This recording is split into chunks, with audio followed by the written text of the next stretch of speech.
This episode of Baba TV is dealing with the zombies on Butternut in Syracuse, New York.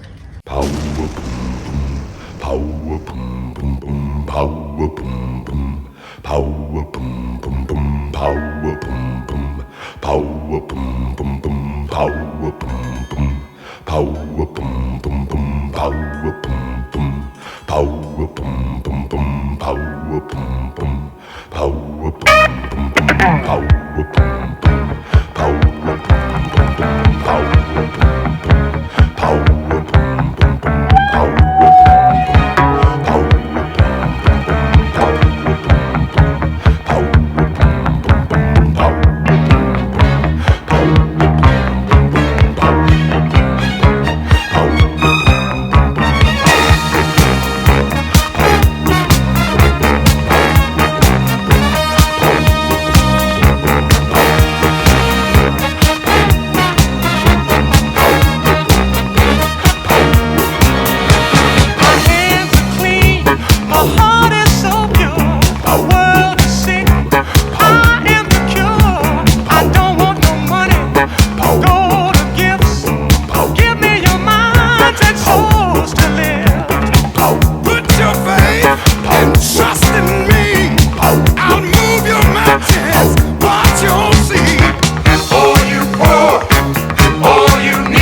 Airport done.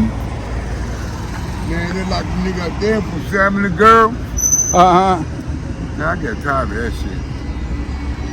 I sit down in my chair, they don't fuck with me. We'll do a barbecue next week. Where the barbecue gonna be? Right there. I'm coming. I'll bring something. All I want you to do is bring music. Alright, I got you. You ain't gotta bring no food. Bring nothing but music. Yeah, I got you. Nigga, my wife. Alright, she gonna get gone. Alright, I gotta move. Yeah, why do I have to be the bitch every fucking day? Why? I move, Mom. You know I don't like people hanging out in front of the house. I move, I'm sorry. Especially now when you're in front of your apartment where you're staying. I'm sorry. You can hang out with Can you tell me, do you think things are improving here on Butternut or they getting worse? I don't know. It's about the same. A lot of drugs, Good days and bad days, yes. Are you reporting that? yeah, a lot of dope. Yeah. People be out here fighting, stabbing one another. Dope fiends laying all out on the sidewalk, and yeah, this is Butternut, family.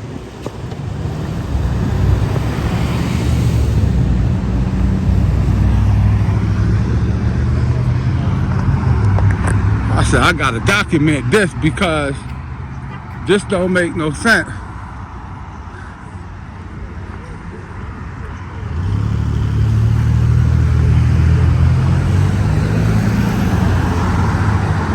The city being built up and all this. Have we forgotten about Butternut Street? This used to be all Italians over here. They got out, the ones that could afford to leave. All right, greetings, family. Welcome to another edition of Baba TV, Every Time Fire, here in upstate New York on the west side. Now, according to what is put out on the news, this section of Syracuse has the highest concentration of poverty particularly for people of color, anywhere in America. It's number one, the highest concentration of poverty. Number one for that. And I want y'all to ride with me on this, because this is a little bit of stuff that is not put on the news. And today I have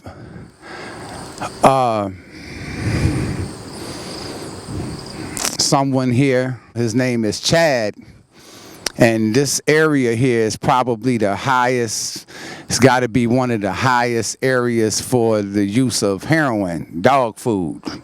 And he's a user. You know, he's used for a while, and I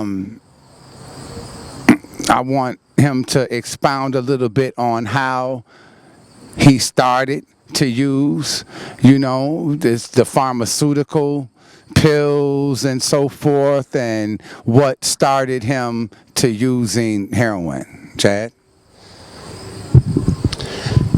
Yeah, I mean, it all started, I was in school with some friends, started with some pills. It was all fun and games, you know, and then I grew up a real nice childhood, working class, raised great, but yeah, I started raiding my grandparents' cabinets, started messing with a little bit of opiates, partying, but as things went on, it's not a game anymore. You get physically addicted, and that's when it becomes a job, a vicious circle. One thing led to another. You know, the pills are real expensive. When they run out, you get a tolerance, and the heroin's cheaper. So I started messing with that. Me and my baby's mother, we got hooked, and then unfortunately she overdosed and passed away last July. And that's when I came out here to the Syracuse, where heroin's 10 times cheaper from where I'm from up north. And yeah, I've been living on the streets ever since, panhandling to make $1. Like I said, it's just a vicious circle. Every morning I wake up sick, trying to find $1, cop my dope, get right, and do it all over again every day. Mm-hmm. And where do you live? Right now I'm staying in an abandoned house over on Delaware. Like one of these houses right here? Yeah. Just like this house. Mm-hmm. And like you said, the west side of Syracuse, man, it's run rampant. It's everywhere. In every corner, every street. It's crazy out here. And that's what I'd like to shed light on today, you know, and just spread awareness. And if we can touch just one person, it makes it all worth it. And at the end of the day, you know, we'll talk to some friends of mine, we'll get out there. You know, I'm sure there's a lot of people that want to do the same mission we're doing. And you know, and it's just a bad game out here. And it's so readily available and cheap. And the dealers, they don't give a fuck. You know, they're making $1. They don't care where you come from, who you look like, what you look like, who you are. You know, it's as long as they're making their $1 and you're getting your fix. You know, that's all it comes down to. But yeah, we'll get into it, and we'll make something great here. What would you say, like, to the pharmaceuticals companies? Would you say that they're like it's just as bad being on these pills? Are they a large cause of this? Was there pressure put on you by your parents or anyone? Did they use pills? Was this readily available in your home? What type of pressure? Was there any pressure from the home? I mean, I wouldn't say there was really pressure, but yeah, it was definitely readily available. I mean, I grew up in the 90s, and back then, you sprain your ankle, you're getting a prescription of painkillers, you know? Mm-hmm. But that was before, in the 2000s, before they really started cracking down on pharmaceuticals, because the nation realized we're getting everybody addicted to opiates, and all a painkiller is a man-made heroin. That's all it is. It's the same effect, you know. It's just prescribed by a doctor. And yes, my mother, my father, a couple aunts and uncles, my grandparents, they were all hooked on opiates. My grandfather was dying of cancer. I go in his medicine cabinet. It was like a kid in a candy store. I could pick it. That's how I got hooked on opiates. I could pick anything I wanted. And yeah, I mean, as to the pharmaceutical companies, I think they know what they're doing. Now in New York State, you got to go through a pain clinic to be prescribed opiates, and you're only allowed so many opiates for so many years. You got to sign a contract, and after that contract's up, you're not allowed to get prescribed opiates, as far as I know. This is just through my experience and a family member that I had that went through a pain clinic. And yeah, I mean, I don't think 90% of the people out here we talk to are going to say, yeah, I just woke up one day and started shooting heroin. No. It's all pills. You know, 90% of the time, it's the pills. Mm-hmm. And you get that fuzzy feel-good feeling off a pill, and then you want that again and again. Well, after the pills run out, and they're so expensive, you know. The dope is the same feeling, if not stronger, and it's 10 times cheaper. So, you know, you do the math. It goes hand in hand. Everybody I know out here started with pills. Very, very few and very far between did people go straight to dope. It was always pills. But as far as pressure in the home, I didn't really know the pills were there until I started doing them. Once I started doing them, I seen, whoa, wow, this is in my own home, like, you know. But I was so naive to it before I even, you know, before I would have never even known. But once I started doing them, yes, they were there. One last question. As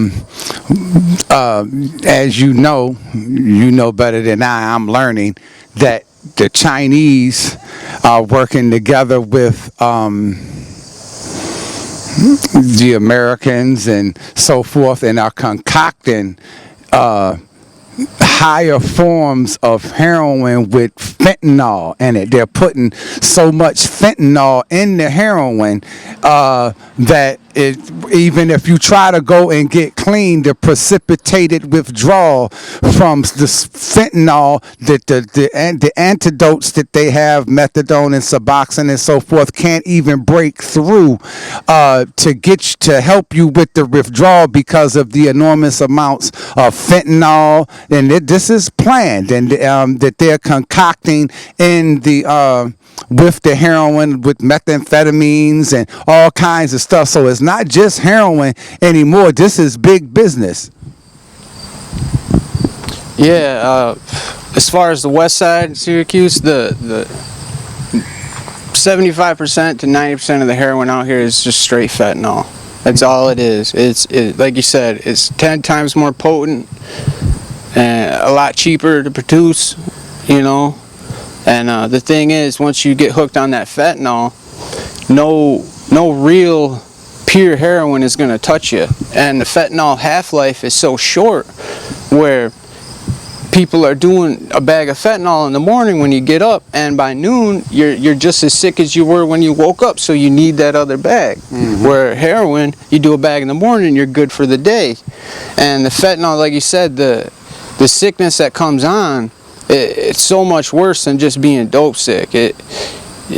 I wouldn't wish it on my worst enemy. And like you said, you gotta wait. You gotta really go through the withdrawal and the detox before you even try to take methadone, Suboxone, you know. And yeah, and it's deadly. The fentanyl is deadly.